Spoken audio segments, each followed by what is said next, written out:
regardez un peu. J'aime toujours conseiller, épargner les enfants de Dieu de la colère de Dieu.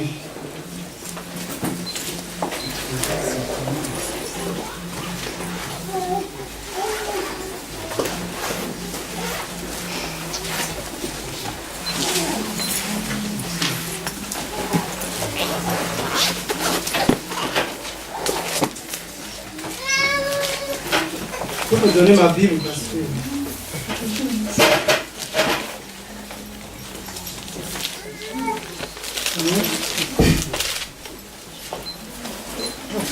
Ecclésiaste 5. Voilà, Ecclésiaste 5, le verset.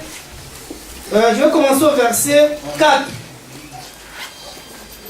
C'est vraiment dans l'esprit de vous épargner de la colère de Dieu. On ne se moque pas de Dieu. Vous savez, il y a des cas dans le vie des chrétiens, on peut bon prier pour toi. Il y a un homme de Dieu qui s'appelle Élie. Le sacrificateur Élie dans Samuel. Élie va prévenir ses enfants. Vous voyez, quand tu es un père, un papa qui se respecte, un papa qui aime ses enfants, ne peut que prévenir ses enfants du danger. Un papa qui voit le danger, ou même une maman même. Pourquoi seulement le papa? Même une maman qui voit le danger, qui voit le feu, mais qui laisse son enfant aller toucher le feu sans le prévenir, ça c'est pas un bon parent. Amen. Donc le devoir des parents que nous sommes, c'est de prévenir toujours nos enfants du danger qui arrive. N'attendons pas le danger avant de corriger. C'est pour ça que j'aime un peu la politique de la prévention, qui est la politique de la correction. Amen. De la répression. Il faut taper quand l'enfant mal fait. Mais est-ce que tu l'as prévenu avant d'arriver là? Est-ce que tu lui avais dit que ça c'est mauvais? Alléluia. Amen. Souvent, nous on nous a habitués en Afrique avec les fouets. Les parents ne communiquent pas avec les enfants. Mais ils attendent seulement que tu commettes une faute. Ah là tu vas voir les griffes. Il va te frapper. Tu ne savais pas, mais personne ne m'a dit comment je pouvais savoir. Alléluia. Mon peuple périt faute de connaissance. Il faut prévenir, n'est-ce pas? Vous allez trouver Ecclésiaste 5. Je ne veux plus que ça se répète pour notre vie à nous tous. C'est-à-dire que le téléphone qui vibre, si on peut vérifier nos téléphones.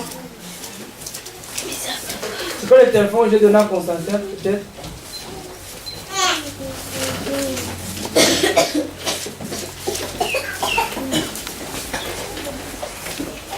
C'est un frère qui doit arriver. Donc, dans Ecclésiaste, je parlais d'abord d'Élie. Élie va parler à ses enfants, Élie les sacrificateurs, il va leur dire quelque chose. Parce que les enfants d'Élie avaient le droit de manger les offrandes qu'on donnait, qu'on amenait à l'autel. Mais la manière dont ces enfants-là mangeaient les offrandes ne plaisait pas à Dieu. Ils utilisaient les offrandes de Dieu avec beaucoup de mépris. Alors cela énervait le Seigneur, ça mettait Dieu en colère.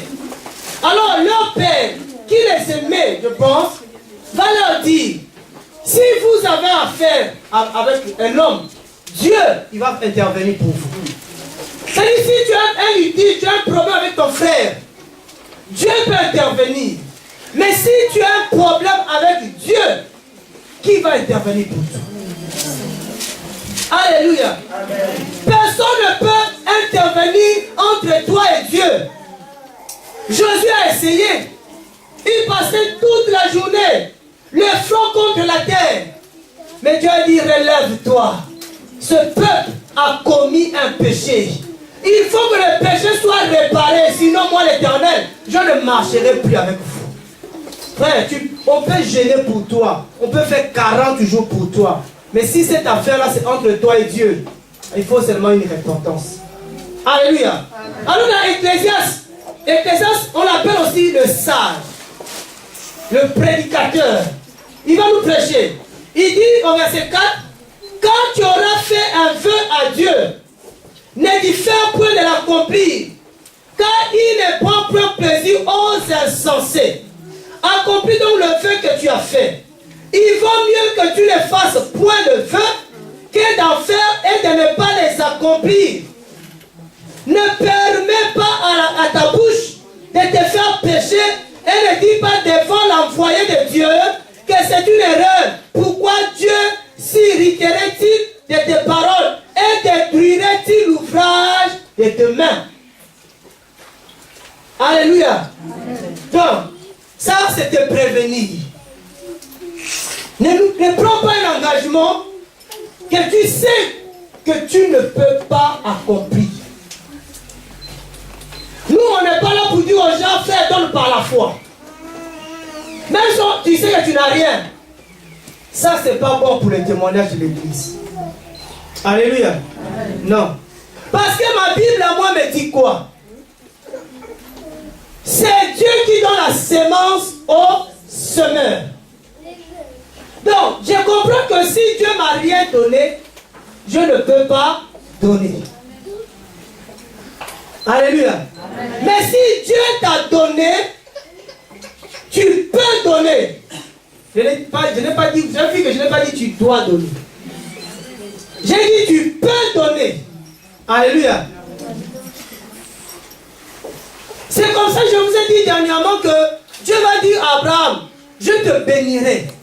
Et tu deviendras une source de bénédiction. Si Abraham n'était pas béni, il n'allait pas devenir une source de bénédiction.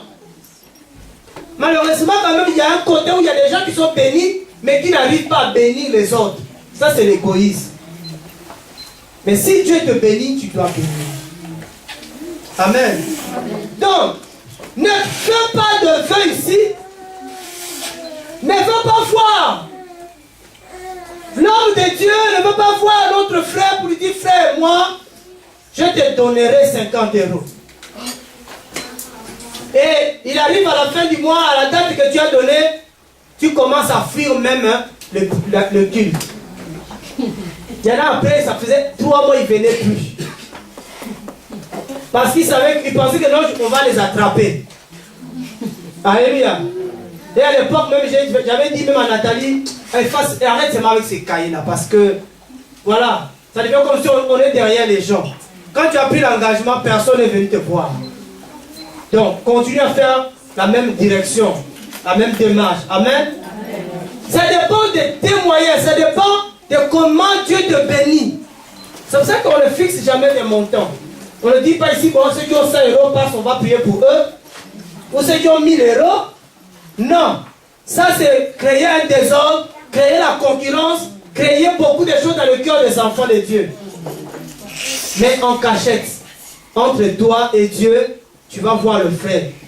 Et tout dépendra de ce que le frère nous dira. Voici des gens qui sont engagés, ils sont engagés autant. Et nous, on va voir quel type de salle on peut chercher. Mais on veut une salle où il y a un endroit comme ça. On prie. Il y a d'autres pièces pour nos enfants. Quand les enfants sont fatigués, regarde. À un moment donné, les enfants peuvent être fatigués. On peut équiper ces lieux-là pour que les enfants se reposent. Amen. On avait mis une salle, mais cette salle-là n'était pas conforme. Parce que j'ai dit, non seulement, là on peut mettre les enfants, il y a l'escalier, et l'enfant, même si on le met dans une salle, vous ne pouvez pas le bloquer. Si l'enfant veut sortir, il sort, il veut entrer, il entre. Alléluia. Il faut qu'à un moment les enfants soient un peu libres, en les surveillant bien sûr. Donc vous voyez qu'on a un peu une idée arrêtée de ce qu'on veut par rapport à la salle. Il faut les moyens. Voilà. Donc ne me dis pas que Dieu va venir pourvoir. Il va pourvoir dans ta vie. Et toi, tu vas donner. Amen. Alléluia. S'il y a des gens comme ça, à la fin, où tu prends le numéro du frère parce que tu vas un peu réfléchir à la maison, tu prends le numéro de mon frère et tu lui donnes ton nom et tu décides avec lui. Alléluia. Je ne sais pas s'il y a quelqu'un une question par rapport à ça. Est-ce qu'il y a un temps défini pour donner ou ce sera tous les mois? C'est mieux tous les mois. Tous les mois. Pendant combien de temps? Pendant tout le mois. Oui, je comprends cette question et pour vraiment bien l'embêter, Mais ça veut dire que c'est parce que si on trouve la salle, je comprends, je vais te répondre. Si on trouve la salle, on voit que il faut diminuer, on va dire aux gens de diminuer. Parce qu'on ne peut pas prendre une offrande indéfiniment. S'il n'y a plus de besoin. Quand il n'y a plus de besoin, on arrête l'offrande. À moins que demain, là, Dieu nous donne une salle. Quand Dieu nous donne, je vous dis, n'allez plus voir mon fond, ne lui donnez plus. Amen. Voilà. Donc, parce que quand on aura la salle, il faut la payer. C'est pour ça que je dis tous les mois. Ceux qui avaient pris l'engagement, si vous voulez continuer, allez voir mon fonds. Pas trop de part non plus. Amen. Amen. Voilà. Une autre question?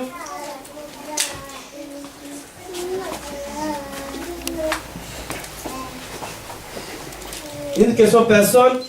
Est-ce que quelqu'un a une question? Maintenant une autre question sur le plan parole.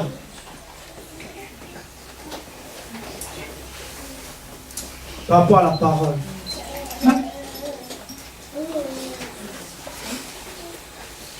Il n'y a pas quelque chose où tu méditais et tu as été... soit comme quelqu'un disait, j'ai vu une contradiction dans la Bible. Il dit, c'est pas normal. Comment la Bible peut se... Il y a la contradiction dans la parole. La Bible ne se contredit pas. Ça, c'est la force de Dieu.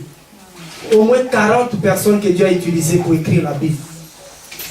Mais de ces 40 personnes-là, c'est 40 personnes qui sont, on peut dire, ils n'ont pas des époques différentes, mais ces gens-là, quand ils ont prophétisé, quand tu vois l'unité de l'esprit, c'est pour ça que tous les gens qui cherchent des contradictions dans la Bible, il faut leur donner la Bible et qu'ils te montrent c'est où il y a la contradiction.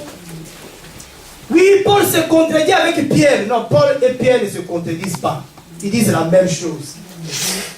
Alléluia. Amen. Parce que Dieu dit dans 1 Corinthiens 14 qu'il n'est pas un Dieu de confusion. Il n'y a pas la confusion dans l'esprit de Dieu. Alléluia. C'est nous qui n'avons pas encore compris les Écritures. Ce n'est pas parce que tu n'as pas compris et que tu dois mettre dans le compte de la contradiction. Dieu n'a pas encore permis que tu puisses comprendre. Le temps viendra où tu vas comprendre. Voyez tous ceux qui n'ont pas compris la Bible par exemple, ils n'ont pas compris la nature de Dieu, ils n'ont pas compris la nature de Christ. Ils ont dit que Christ n'était pas Dieu. Ça n'a rien changé parce que Christ est resté Dieu. Amen. Et le Saint-Esprit. Le Saint-Esprit est Dieu. Vous êtes d'accord? Amen. Ah oui. Amen. Qui croit que le Saint-Esprit est Dieu? C'est bien, tout le monde croit. Parce qu'il y a des gens qui disent non, c'est pas Dieu, c'est l'Esprit de Dieu. Non, le Saint-Esprit c'est Dieu. Et Dieu, il est esprit. Amen. C'est ça qu'il faut comprendre. Dieu, il est esprit. Mais pourquoi on dit il est le Saint-Esprit? Parce qu'il est le Saint-Esprit. Parce qu'il est un esprit saint. En réalité, les anges, c'est les esprits. Amen. Amen. Toi aussi, tu es un esprit. Oui. Et Dieu aussi, c'est un esprit. Mais à la différence de tous les esprits, lui, il est un esprit saint. La Bible dit il n'y a pas de tache en lui. Alléluia. Il n'y a pas de tache en lui. Et c'est pas normal que tu as le Saint-Esprit et toi-même tu as des taches encore. C'est là où il y a la confusion. Comment le Saint-Esprit peut habiter en toi ou peut habiter en quelqu'un qui vit dans le péché? Non, c'est pas normal. Et je sais qu'il ne viendra pas habiter. Amen. Non, non. Je vous dis, nous sommes dans une course. Nous ne sommes pas encore arrivés. Paul dit, je cours vers la perfection. Mais je n'ai pas encore atteint la perfection. Personne de nous ici dira, moi je suis parfait. Mais c'est possible que tu sois parfait. C'est possible, hein? Non? Bien sûr. C'est pas possible, hein? C'est possible, hein? Comment c'est possible? Vraiment ma Bible. C'est pas que ça c'est la Bible de Marie-Christine. Chacun connaît sa Bible. C'est possible que tu deviennes un parfait. Ah oui.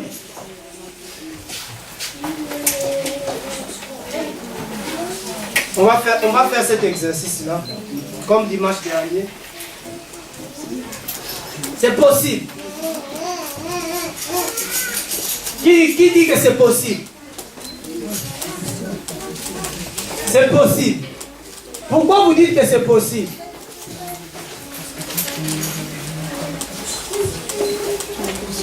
Ça, c'est des questions que nous rencontrons sur le terrain. On est là, on est sur le terrain. On rencontre de plus en plus de questions. On doit être capable de répondre aux questions. Souvent, beaucoup de gens, s'ils ne peuvent pas répondre aux questions, ils disent, bon, alors frère, tu sais, la parole là, ça ne se discute pas. Non, on t'a posé une question, réponds à la question. On ne dit pas de discuter la parole. Alléluia. Est-ce que c'est Paul qui dit dans Philippiens, on peut lire Philippiens. Je veux de plus en plus que vous puissiez vous habituer à la parole et vraiment aimer la parole. Philippiens chapitre 3, à partir du verset 12. Philippiens chapitre 3, à partir du verset 12.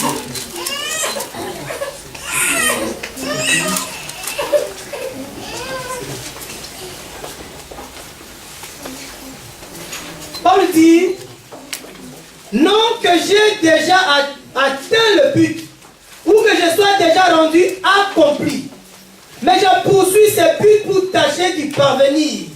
C'est pourquoi si j'ai été pris par Jésus-Christ. Mes frères, pour moi, je ne me persuade pas d'avoir atteint le but, mais je fais une chose, c'est qu'en oubliant les choses qui sont derrière moi, et m'avançant vers celles qui sont devant moi, je cours vers le but, savoir au prix de la céleste vocation qui est de Dieu en Jésus-Christ. C'est pourquoi nous tous qui sommes parfaits, ayons ce même sentiment. Et si en quelque chose vous avez un autre sentiment, que Dieu vous le révélera aussi. Alléluia. Jésus est parfait. Et quand cet homme parfait vient en nous, il nous rend parfaits. Alléluia. En Christ, nous sommes parfaits. Mais si tu veux aller loin, il donne un conseil ici. Il sait qu'il fait Paul. Il dit, je laisse des choses derrière moi. Paul n'était pas quelqu'un qui revenait sur les anciennes choses. Alléluia. Il dit, j'oublie. En oubliant les choses qui sont derrière moi. Et en avançant. C'est ça la vie chrétienne. C'est une marche. Amen. Les chrétiens sont appelés à marcher. Ce n'est pas la marche chrétienne là. Que les gens font souvent à Paris là. Et même ils sont même déjà fatigués, ils ne font plus. On va marcher pour Jésus. Il y a à côté la marche de mariage pour tous. Il y a l'autre des chrétiens qui marchent pour Jésus. Jésus, vous savez, j'aime Jésus. Il ne nous a pas donné de telles tâches. Jésus, dans son message, il a dit quoi? Il a dit, allez marcher pour moi. Il a dit, allez annoncer la bonne nouvelle du royaume. Il y a des gens qui sont devenus des djihadistes en Christ, qui vont faire des marches chrétiennes. On défend Christ. Vous défendez quoi? Alléluia. Frère, Christ, c'est prêche. Voilà le but que nous poursuivons. C'est prêcher Christ dans le monde. Jésus va dire aux femmes à la croix, quand ils ont vu Jésus en m'amenant à la croix. C'est pas qu'on aime les femmes dans le ministère. Parce que le cœur que Dieu a donné à la femme, je ne sais pas c'est quel type de cœur. Mais par contre, on a le même cœur, mais on n'a pas le même cœur. Parce qu'il y avait que les femmes qui pleuraient ces jours-là et les enfants. Jésus va regarder, il va dire, femme de Jérusalem, ne pleurez pas pour moi. Pleurez pour vous et pour vos enfants. Alléluia. C'est vrai que le ministère de Jésus, s'il n'y avait pas de femmes, ce ministère allait prendre un coup. Le cœur de la femme. Jésus ne nous demande pas à l'aise d'immoler. Non. Si un chrétien qui s'immole, ce n'est pas un vrai chrétien. Jésus s'est déjà immolé lui-même. Jésus s'est crucifié à la croix. Alléluia. Quand tu vois ces gens-là qui font leur scénario-là, qui se laissent crucifier un jour comme ça à la croix, je ne sais pas s'ils ont mal, hein, mais ils se font du mal. Personne n'a pu refaire ce que Jésus a fait à la croix. Il fallait un homme meure à la croix. Et cet homme-là, il devait avoir 100 tâches. Et cet homme-là ne pouvait naître que de la vertu du Saint-Esprit. Quand tu vois ces gens-là, ce qu'ils font là, peut-être dans la vie, il était voleur, et un jour, il va se mettre à la croix. Symbole, je ne sais pas de quoi. Amen. Mais la croix de Christ que nous portons, c'est l'évangile. La Bible dit même nous allons souffrir à cause de l'évangile. C'est la persécution. Alléluia. En Christ, Christ nous rend parfaits. Il veut que tu regardes devant. Il ne veut plus que tu regardes en arrière. Alléluia. Amen. Jacques. La vie chrétienne, c'est une marche, c'est un exercice. C'est pourquoi Paul nous compare aux athlètes. Les gens qui courent. Quand tu cours, le plus important, ce n'est pas de courir. Le plus important, c'est d'arriver à la ligne d'arrivée. Le plus important, c'est d'atteindre le but. Pourquoi tu cours? Même ceux qui font des marathons, comme par plaisir, ça sait pourquoi ça court. Il y a ceux qui courent pour la santé, pour le bien-être. Il y en a qui courent pour des couronnes. C'est-à-dire, il y a un but quand tu cours. Tu ne peux pas être chrétien sans but. Alléluia. C'est vrai que quelqu'un qui a un but, même quand il tombe, il se relève. Parce qu'il dit, je n'ai pas encore atteint mon but. Il y a des fois quand tu cours, il y a quelqu'un qui va peut-être passer devant toi, tu vas tomber. Qui sera peut-être un obstacle. Mais tu ne vas pas te dire, ah, voilà, il m'a empêché de courir, je ne cours plus. Ah, non. Ça, c'est l'enfantillage. Un petit obstacle comme ça. Oh, moi je courais bien. Voilà, ils ont mis un obstacle là, je ne peux plus courir. Moi j'arrête de courir. J'enlève les chaussures, frère. Un peuple sans vision, c'est un peuple qui est sans frein. Frère, quand tu vois les gens abandonner la foi, ces gens-là n'avaient pas de but. Ils couraient sans but. Ils suivaient Jésus sans but. Pierre va dire à Jésus, Jésus dit, mais pourquoi vous me suivez? Regarde, il y en a beaucoup qui sont même partis. Mais vous, pourquoi vous me suivez? Avant que Pierre parle, il y avait la foule. La foule cherchait Jésus. Jésus dit, je sais pourquoi vous me cherchez. C'était leur but. Ils cherchaient Jésus parce qu'ils savaient que Jésus pouvait leur donner la guérison. Jésus pouvait leur donner le pain et le poisson. C'était leur but. Et Jésus connaissait leur but. Mais Jésus va tourner vers les disciples. Vous, pourquoi vous me suivez? Alléluia. Pierre dit, mais attends, toi tu as la vie éternelle. Si on te suit, nous aurons la vie éternelle. Amen. Voilà pourquoi je te suis. Il y a beaucoup de personnes, même qui vont dans les églises, dans les assemblées, dans les réunions de prière, ne savent même pas pourquoi ils vont là-bas. C'est écrit dans Actes. Amen. C'est écrit dans Actes. Hein? Qui connaît le passage? J'ai déjà donné ça, je sais. C'est-à-dire, il y a des gens qui ne savent pas pourquoi ils vont même dans les églises. Frère, parce que c'est le jour du Seigneur. Ah non, c'est pas le but. Déjà, le jour du Seigneur, c'est pas le dimanche.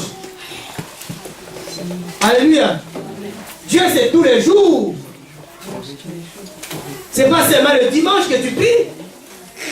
Amen. Ouais, beaucoup de gens ne savent pas pourquoi ils prient. C'est pour ça que si tu ne sais pas pourquoi tu pries, un jour le sommeil va venir, tu vas dormir. Un jour la fatigue va venir, tu vas abandonner la prière. Parce que tu ne sais même pas pourquoi tu pries. Pourquoi tu lis la Bible? Tu ne sais pas. C'est pourquoi on te force même de lire la Bible. Pourquoi tu te lèves le matin pour aller au travail? Pourquoi tu vas au travail? Quelqu'un dira seulement pour renforcer l'économie. Tu es venu le bon samaritain ou quoi? Tu veux nous tromper, tu sais pourquoi tu vas travailler. Pourquoi tu coupes ton sommeil le matin, tu vas travailler? C'est parce qu'à la fin du mois, tu fais de l'argent. Tu as déjà vu quelqu'un qui travaille à la fin du mois, on lui dit il n'y a pas de paye et l'autre mois il revient encore. C'est que c'est l'entreprise de la famille. Même s'il n'y a pas de paye, je ne travaille pas à sacrifice familial. Mais logiquement, si je travaille, c'est à la fin du mois, je regarde tout dans mon compte, mais c'est pas passé. Quand ça passe pas, je vais voir, je me dis, tu n'as pas viré. Là, je ne suis pas motivé. Non, le jour de la paye, si on regarde même les gens ne travaillent pas bien, tant qu'il n'a pas vu sa paye, non, il n'y a pas de motivation. Alléluia. Mais Paul dit, je cours, je n'ai pas encore atteint le but. Car le but, c'est le royaume de Dieu. Le but, c'est le paradis. Qui est déjà dans le paradis? Qui est déjà entré dans le paradis? Tu n'es pas arrivé au paradis, tu vas arrêter. Il y a des gens qui me font rire. Quand tu appelles quelqu'un, je suis fatigué, je dis, hé, tu commences à peine de courir. Tu es déjà fatigué, nous, ça fait 20 ans qu'on court. Il y en a, ça fait 30 ans qu'ils courent. Toi, tu as donné ta vie en 3 jours, tu es déjà fatigué. Alléluia. Ces derniers temps, je suis fatigué. Ça fait combien de temps que tu cours? Combien de temps? Alléluia. Mais il y a des hommes de Dieu bien-aimés qui, jusqu'à 82 ans, ils sont toujours dans le Seigneur. Ils courent toujours. Mais il y en a, 10 ans après le ministère, ils arrêtent de courir. Je suis fatigué. Le ciel est tombé sur ma tête. Oh. Qu'est-ce qui peut m'empêcher de courir, frère? Rien. Et parmi dans l'église de Galates, si vous connaissez encore bien, dans l'église de Galates, Paul va parler aux Galates. Il dit Galates, insensé que vous êtes, qui vous a empêché, qui vous a arrêté de courir, vous qui courez si bien. Frère, tu courais bien, tu aimais le Seigneur, tu étais dans la parole. Qu'est-ce qui t'a empêché? Pourquoi tu as arrêté de courir? Tu ne vois plus l'objectif. Ah, Jésus tarde à venir. Comme il tarde à venir, ça ne sert à rien, on peut se reposer un peu. Et la Bible traite de ces gens-là des femmes folles. Donc, dans d'autres mots, le même thème que Paul utilisait aux Galates, insensé. Amen. Ils ont dit à l'époux tarde. Combien de temps on va l'attendre? Ils ont arrêté de courir. Mais il y en a ceux qui ont dit, même s'il tarde, nous là, notre objectif, c'est le ciel. C'est la noce. On attend cet homme-là. On attend l'époux. Frère, tant qu'on n'a pas encore fait la rencontre avec Jésus, on ne peut pas arrêter de courir. Malgré que des temps sont difficiles, mais tu ne peux pas arrêter de courir. Alléluia. Ne soyons pas comme Israël dans le désert. Parce que Dieu nous amène de plus en plus dans le désert. Et dans le désert, Moïse a fait seulement 40 jours. 40 jours. Ils ont dit, Moïse tarde à revenir. Aaron, fais-nous un Dieu. Alléluia. C'est-à-dire que tellement Jésus tarde à revenir, beaucoup de chrétiens se sont fait des dieux. Alléluia. C'est-à-dire qu'il dit, hey, la promesse de Dieu tarde. Beaucoup de gens se l'engagent là que non, la bénédiction de Jésus-Christ tarde. Nous, on cherche seulement le moyen le plus court. Alléluia. Non, frère. La bénédiction de l'Éternel ne tarde jamais. Mais le temps de Dieu n'est pas ton temps. Le temps opportun, c'est le temps de Dieu. Alléluia. C'est-à-dire qu'il y a des gens qui sont fatigués. Jésus t'a parlé, il t'a donné la vision est là. Mais tu dis ce que Jésus m'a dit, frère, si j'attends ça, ça ne va jamais arriver. Tu connais Jésus, son affaire là, ça prend toujours du temps. Ça ne prend jamais du temps. Et les gens se sont fait des dieux. Et beaucoup maintenant, tellement, ils parlent à Jésus, ils disent non, si je vais dans ma chambre, moi-même, dans mon intimité, si je parle à Jésus, il va répondre, il ne répond pas. Il tourne vers le pasteur. Il dit, toi, c'est mieux que tu parles. Si toi, tu lui parles, il va écouter. Alléluia. Je parlais à ma femme. J'ai rencontré un homme dans le métro. J'étais fatigué, frère, fatigué avec le travail, là, je fais là, fatigué. Pourquoi pas Jésus revienne vraiment? Fatigué comme ça, j'écoute un homme qui me dit, frère, je sais que tu es un homme de Dieu. Si tu pries, quelque chose va se passer. J'ai un problème à Kinshasa. J'ai un terrain et il faut que je vende ce terrain-là parce que ça passe à la justice. Pour ne pas perdre, moi je vais te donner l'offrande. Et toi tu vas prier. Je dis, hé, tu as toqué à la mauvaise porte. Et toi tu vas acheter ma prière. Alléluia. Tu ne pries pas. Tu aimes l'alcool. Maintenant parce que tu as un problème, tu vas donner l'offrande du prophète. Il y a des prophètes qui aiment ça. Ils disent, amen, moi je vais prier pour toi. Frère, quand ça ne marche pas, on te traite de menteur, de voleur. Ah oui. Alléluia. Ne vous laissez pas piéger comme ça. Tu lui fais prier toi-même. Alléluia. Oui, j'ai rencontré un homme comme ça au métro. C'était vendredi. Et si on aimait l'argent, frère, tu lui fais donne. C'est la crise là. Donne. Mais non, il ne faut pas prendre de tel argent. Il faut amener les gens à Christ. Notre Dieu, ce n'est pas l'argent. Les hommes de Dieu sont devenus tellement des cupides. Il n'y a plus de but. Leur but, c'est faire gagner l'argent sur les têtes des gens. Moi, je comprends quand ces gens-là gagnent de l'argent, quand il y a des pasteurs qui sont devenus des riches, qui sont devenus des milliardaires, pasteurs milliardaires. Pasteur milliardaire. Pasteur chef d'entreprise. C'est compliqué cette affaire-là. Est-ce qu'ils ont encore le temps d'aller chercher la nourriture, la viande spirituelle pour le peuple? Quel temps tu auras? Tout le temps qu'avait Moïse, c'était à la montagne. Oui, l'argent, l'or et l'argent appartiennent à notre Dieu. Mais ça ne t'appartient pas. La Bible dit, il ne faut pas aimer l'argent. L'amour de l'argent, c'est la source de tout le monde.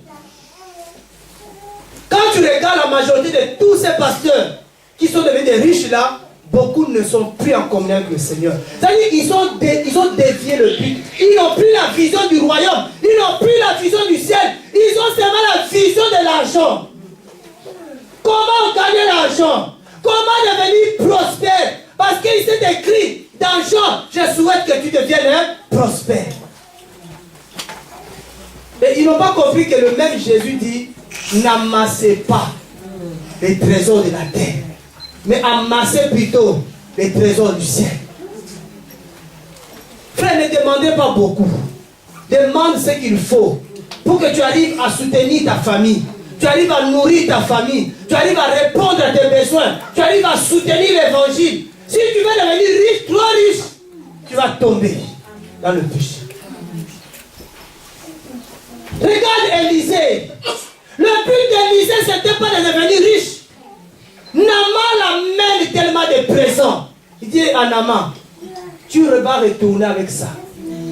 Mais regarde l'autre qui est à côté. Regarde l'autre qui est à côté. Il va voir, il dit bon, il ne voit pas Élisée. Il va mentir. C'est pour ça que beaucoup de pasteurs sont en train de mentir pour soutirer l'argent du peuple. Beaucoup mentent. C'est pourquoi on nous a trompés pour dire que frère, si tu donnes, les écluses du ciel vont s'ouvrir. Tu seras béni au centime. Ça, c'est un vrai mensonge. Parce que nous là, combien, moi j'ai beaucoup donné la dîme là. Hein? Mais est-ce que j'ai même 10 000 à la maison? Même 1000. Ah, tu donnes ça au centime, c'est combien vous qui avez étudié au centime? Oh, Dieu ne ment pas. Dieu est véritable, il est vrai. Pourquoi les gens donnent ne sont pas bénis? Pourquoi il y a que les pasteurs qui sont bénis? Parce qu'on ne vous a pas dit la vérité.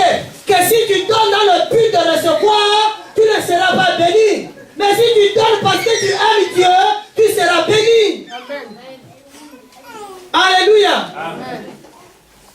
À Rennes, j'ai rencontré une maman, j'ai encore du mal à la ramener au Seigneur. Frère, cette maman a des problèmes de facture. Je dis, mais pourquoi ces problèmes-là? Mais le pasteur avait dit de faire un chèque blanc, que Dieu va venir dans mon compte, il va remplir. Et frère, mais je vous dis que on a compliqué l'évangile. Et vous voulez que moi je me taise à Rennes?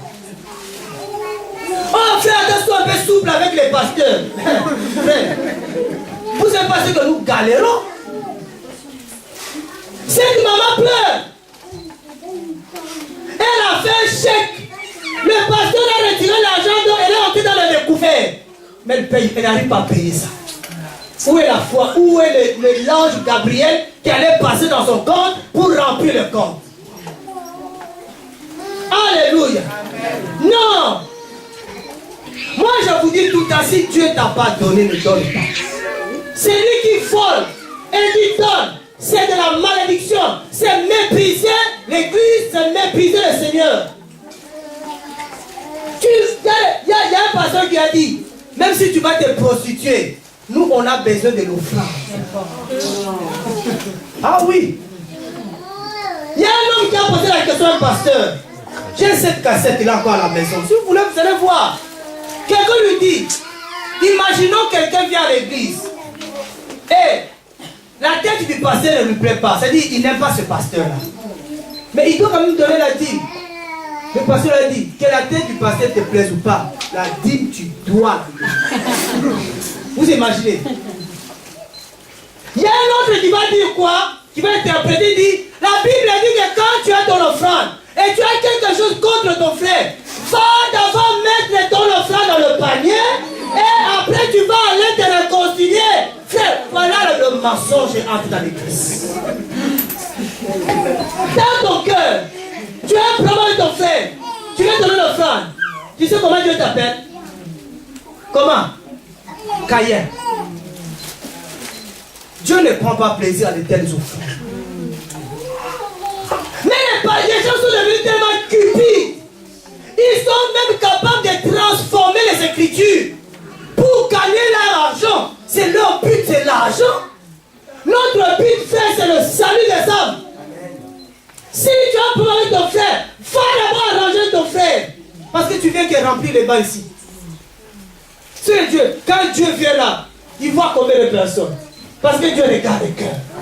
Il dit à Samuel, moi je regarde les cœurs. Vous regardez les apparences. Je n'aime pas l'apparence. Je refuse l'apparence. Que Dieu me révèle les cœurs. Tu dis, lui là il donne beaucoup, hein. Lui là si on lui parle, il y a un encore qui nous a appelé à la maison. Il fait, mais là tu entends Dieu, tu deviens Dieu, tu vois pas que les gens qui parlent, c'est l'offrande qui parle. Je lui dis, tu ne connais pas celui qui m'a appelé? Tu ne connais pas celui qui m'a laissé à Rennes? Tu sais comment je suis arrivé à Rennes? Si c'est eux qui étaient l'offrande de l'église, ils n'ont qu'à partir avec l'offrande. Tu connais celui qui a nourri Élie? Alléluia. Parce que dans les églises, on a peur. On sait que déjà dans l'église, on sait qui donne. Comment tu sais que c'est lui qui donne? Comment vous savez ça? Parce que les gens sont habitués à donner avec des chèques. Donc le pasteur, le chèque là quand vous mettez, le pasteur c'est lui qui il sait que ça c'est le chèque de madame et monsieur tel. Ok. Bon. Mais le mois prochain, il ne voit plus le chèque. Il dit, lui il ne donne plus, hein. Toi, tous les messages seront dirigés contre toi. Oh, tu as changé la manière de donner. Tu donnes, mais tu ne donnes plus par chèque. Le pasteur lui regardait le chèque. Tu vois, la relation avec le pasteur, ça commence un peu à devenir bizarre. Le pasteur le salue, puis qu'est-ce qui se passe? Parce que tu ne donnes plus. Voyez, le but c'est l'argent. Frère, Christ ne nous a pas choisi. Frère, nous aussi, Christ nous avait choisi pour l'argent. Ah, le frère là, il est là, frère, on a galéré. Mais cela ne nous a pas arrêtés. Ah non. On marchait, mais on était des spécialistes de bien. Quand les gens disent, frère, tu n'as pas le permis, comment tu connais Rennes? Frère, arrête de marcher. Même pour chercher où dormir, on a fait est ou ouest, non sud. Il y a des endroits où la voiture ne passe pas, mais mes pieds ont passé. Mais ce n'est pas dire, oh, aujourd'hui, là, maintenant, je peux en profiter. Non, parce que Dieu m'a fait comprendre. Il m'a élu pour les âmes, pour gagner, amener les âmes à Christ. Ce n'est pas pour gonfler mes poches. Frère m'a dit que tant que j'aurai la force, je vais travailler. Amen. Parce que moi aussi, je dois soutenir l'évangile. Alléluia. Amen. Donc vous voyez que tous ces pasteurs qui sont au temps plein, il faut bien les regarder. Dis pourquoi tu es au temps plein. Et vous savez que la Bible dit, c'est lui qui prêche l'évangile, fils de l'évangile. Amen. Mais qui prêche l'évangile? Tout le monde. Tout le monde prêche. Donc tout le monde est au temps plein. Au temps plein par rapport à l'évangile. Nous sommes appelés au temps plein de l'évangile. Il n'y a pas de temps d'arrêt. Il n'y a pas de temps de repos. Je prêcherai l'évangile tant que je serai sous la terre, à moins que Dieu m'enlève. Et je vais travailler jusqu'à la retraite. Quand on me dit, il y a ton âge de la retraite de venir, je dis que Dieu vous bénisse. Alléluia. Frère, on ne peut pas aller se mettre au temps plein. Pourquoi? Parce que j'ai le temps de suivre les âmes. Des jours, je reçois mercredi et vendredi.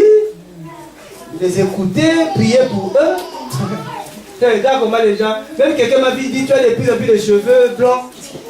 Je dis, ça c'est notre sagesse. Moi, je ne vais pas aller pour recevoir mercredi et vendredi. Où ça? Ici? On s'organise pour se soutenir. Amen. C'est Jésus-Christ qui est le médiateur. Quand nous prenons sur nous, sur la tête, là, c'est normal qu'après là, on demande un salaire. Et chez Paul, Paul, c'est un modèle. Paul, c'est un modèle. Paul lui dit, vous connaissez mon salaire. Le salaire de Paul. Paul dit, mon salaire, c'est d'annoncer l'évangile. Paul n'a pas demandé un salaire. Un homme comme Paul, il n'avait pas de salaire. Mais aujourd'hui, les hommes là, ils ont des salaires. Il faut voir, ils gagnent comme les patrons de 440. Ils ont des gros salaires. Et leur salaire, c'est l'argent sacré. Ce n'est pas déclaré aux impôts. Là, ils volent l'État. Alléluia. Frère, si tu as la force, travaille. Déjà, tu me vois, je suis pas au temps plein, je n'ai pas un salaire. Donc, toi, tu viendras comment? Avec quel zèle? Pour me dire, frère, moi, j'ai besoin d'un salaire.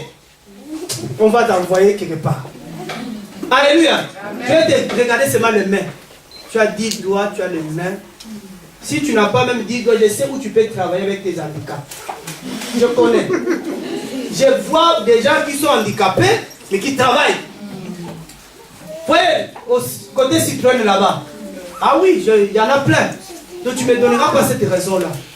Nous devons tous prêcher l'évangile. Et nous devons tous travailler. Celui qui ne travaille pas ne mange pas. Nous sommes tous des frères. Même si j'ai une responsabilité, Dieu me donnera la capacité de gérer. Il y a des endroits, si je ne peux pas arriver, je dis Jésus, vas-y. Saint-Esprit, toi, tu n'as même pas besoin d'une voiture. Tu n'as même pas besoin d'un avion. Tu es omniprésent. Regarde dans la maison de tel, il y a quelqu'un qui pleure. Vas-y, le Saint-Esprit arrive. Mais s'il veut que je me déplace, il va organiser le temps. Alléluia. Amen. Il y a quelqu'un qui m'a dit, frère, nous on n'arrive pas, oh, tu n'es pas mon pasteur, parce que tu ne viens pas nous voir. Je dis, toi tu es malin. Pour que je vienne, ton mari ne prie pas. Ton mari va venir me voir assis là sur le canapé. Mais vous voulez une machine qu'on me coupe la tête. Vous voulez m'exposer à la mort. J'ai une famille. Mon mari violent là.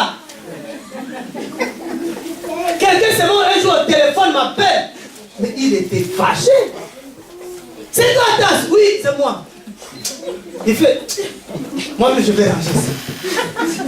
Et quand sa femme est venue me voir, il t'a appelé, j'ai dit oui. Il a dit quoi? J'ai dit rien. Il était en colère, j'ai dit ah bon? Combien me menacent? Combien m'appellent me menacent déjà? Frère, n'allez pas dans la maison de sœurs comme ça. Amen. Quand on va te frapper là-bas, l'ange Gabriel qui est là-bas. Non, il t'a pas envoyé. Quand on vient te recevoir, dire à la femme, tu parles à ton mari. Ton mari sait que nous allons venir. D'abord, pas je vais venir, nous allons venir. Amen. Si tu regardes à la porte, tu dis, le frère, il arrive, tu vas voir toute une armée qui arrive. Alléluia. Amen. Frère, le but, ce n'est pas le ventre. Le but, c'est le royaume, c'est le salut des âmes. Amen. Non, on va gagner l'argent, on va aller où avec cet argent? Quand tu meurs là, on t'enterre pas avec l'argent. Les gens courent vers l'argent. C'est le but des hommes. L'argent, pas si l'argent. Ils vont avoir une petite révélation là. Oh, j'ai tombé, j'ai vu la lumière, il fait un livre. J'ai vu la lumière, des 0,30. Ah. Il fait un petit songe, livre, des 0,50. Les gens courent, achètent. C'est du fort. Et quand vous achetez, vous soutenez le mal. La Bible dit ne participez pas aux œuvres infructueuses de ténèbres. Frère, il y a des gens, vous soutenez le mal. Vous qui achetez des vidéos, 15 €, 20 €, des messages, vous soutenez le mal. Quand Jésus a envoyé ses disciples, il a dit, allez, donnez gratuitement ce que je vous ai donné. Frère, pour avoir la révélation, je n'ai rien payé. Là, par exemple, je n'étais pas dans le problème de parler. Je commence à parler. Et il faut que vous payiez combien? Vous avez l'argent à soutenir l'évangile. Amen. Je vois que vous avez l'argent, c'est pourquoi vous achetez beaucoup. Alléluia. Amen. Ça veut dire que quand on dit ne participez pas aux œuvres fructueuses, frère, il y a plusieurs manières de participer. Vous encouragez le mal. Quand on voit le mal, on ne dit pas. Après, tu sais, c'est jugé, hein? On ne juge pas. Non. Prochainement, rappelez-moi, on parlera sur le juger. Matthieu 7, 1, le juger, point, c'est biblique. On va en parler.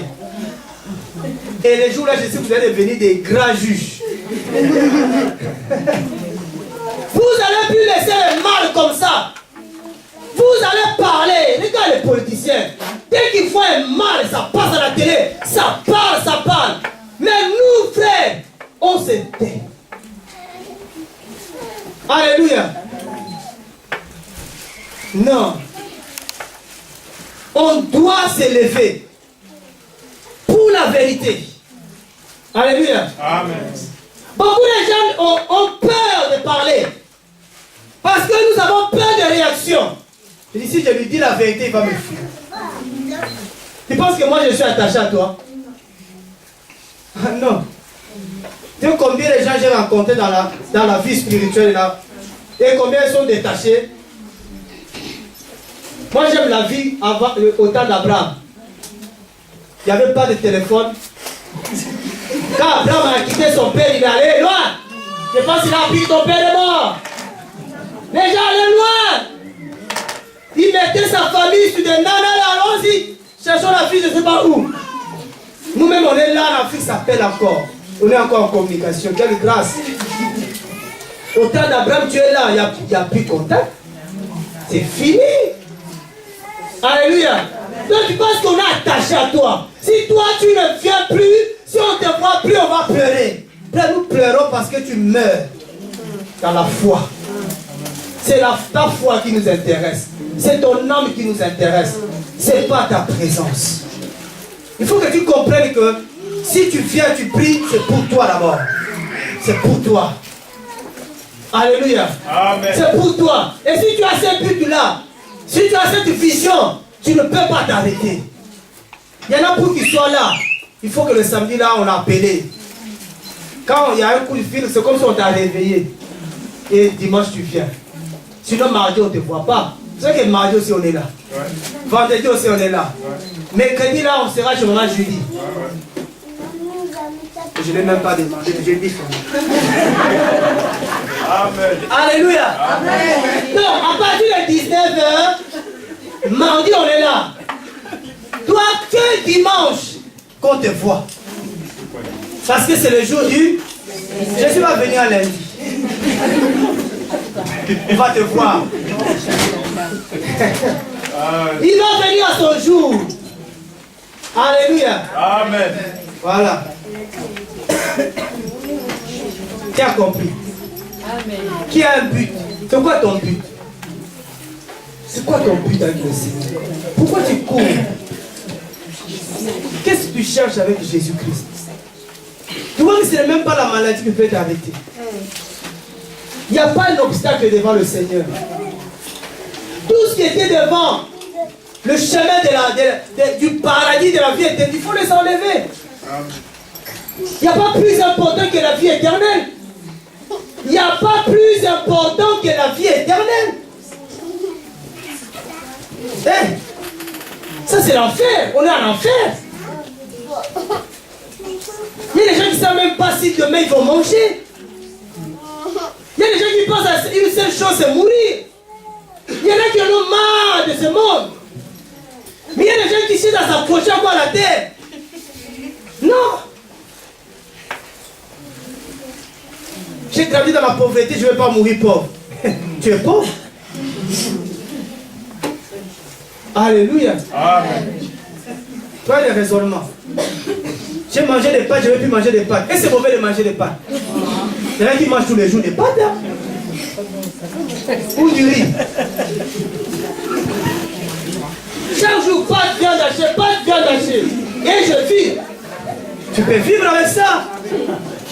Juste, c'est le corps qui doit accepter. On a habitué le corps à manger tellement certaines choses, quand tu lui donnes autre chose, le corps rejette. Quand je suis sensible à ça, non frère, mange ça d'abord. Mange ça encore. Tu vas voir, tu ne seras plus sensible. Alléluia. Amen. Il faut te réveiller. Chacun de nous court. Nous ne devons pas nous arrêter de courir. Au nom de Jésus-Christ.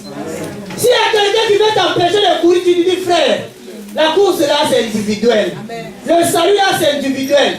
Si tu ne veux pas courir, laisse-moi courir. Amen. Je ne te force pas de courir, mais ne m'empêche pas de courir. Ah oui. Non, non, c'est mon mari qui ne veut pas que je cours. Tu vas dire ça devant qui? Jésus-Christ. De Jésus-Christ. Ah, ce sont mes enfants qui m'empêchent de courir. Dis, si vous ne voulez pas courir, vous êtes libre. Mais moi, je dois courir. Amen. Ce sont les amis de foi qui vous empêchent de courir. Ce sont des copains, des copines. Mais voici les gens qui vous empêchent. Toi aussi, tout le temps la prière, tout le temps la prière. Aujourd'hui, on ne peut pas faire un tour. Là, maintenant, bientôt, c'est l'été. Vous savez, pendant l'été, j'ai encore rien dit, hein? Pendant l'été, il y a ce qu'on appelle des comment on appelle ça? Il y a des terrains. Les Africains vont se rencontrer dans des terrains pour boire, manger, danser. Un jour, j'ai vu des chrétiens. Vous voyez ce qu'ils m'ont dit, frère Tass? Toi aussi, il faut te libérer un peu. Des chrétiens! Il faut te libérer, on peut aller sur le terrain un peu procher un peu. Les chrétiens. J'ai dit, vous verrez la différence entre ceux qui servent Dieu et ceux qui ne servent pas Dieu. Bientôt l'été. Même l'été là, il fait chaud, il faut s'habiller un peu. Mais si tu transpires, tu vas mourir. Mais pendant l'été, je vais faire la confusion, je vais mettre une cravate pendant l'été. Donc pendant l'été, tu dis non, pendant l'été, frère, si tu as chaud, reste chez toi. Laisse-nous qui n'avons pas chaud de se réunir. Mais ne viens pas nous polluer. Ne viens pas nous... On n'a pas besoin de prier tout en langue, les yeux fermés. À cause de toi. Range-toi. Alléluia. Oui, il y a des habits pendant l'été qui couvrent le corps. On veut aller au ciel. On veut le paradis. Amen. Ne m'empêche pas d'entrer au paradis. Amen. Ne m'empêche pas de courir. Amen. Moi, quand je prêche, je regarde tout le monde. Il y a des endroits après tu ne peux plus regarder. Et vous les mamans, vous avez aussi des responsabilités. Amen. Ah oui. Si vous ne faites pas ce travail-là, ne venez pas me dire je suis dur. Non. Alléluia. Amen. Ah oui, l'été c'est le temps. L'été n'amène pas le péché. Quand Dieu avait créé le temps, il n'y avait pas le péché là. L'été n'est pas synonyme de péché. Donc on sait que pendant l'été, l'esprit d'impudicité est debout. Donc comme toi tu veux être le prophète de l'impudicité, on va bien t'arrêter. Même à deux, on va prier. À trois, on va prier. Quand avant de sortir chez toi, si tu as personne qui peut te dire, tu